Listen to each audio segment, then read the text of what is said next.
In this video, we will introduce some aspects related to the planting and sowing work. To establish a plantation, it is important to consider the distance between plants and between rows, which defines the plantation framework.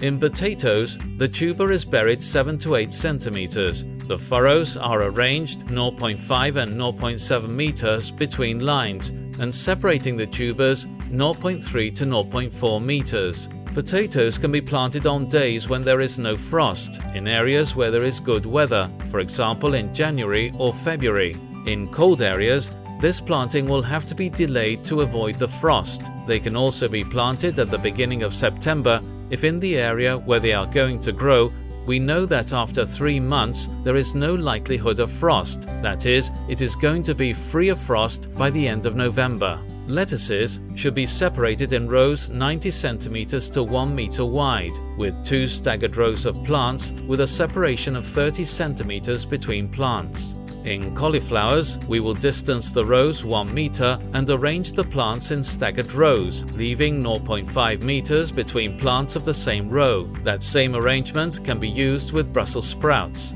In the case of chards and carrots, direct sowing is recommended, and the format could be 2 rows of plants separated by 50 centimeters and 4 to 5 centimeters between seeds.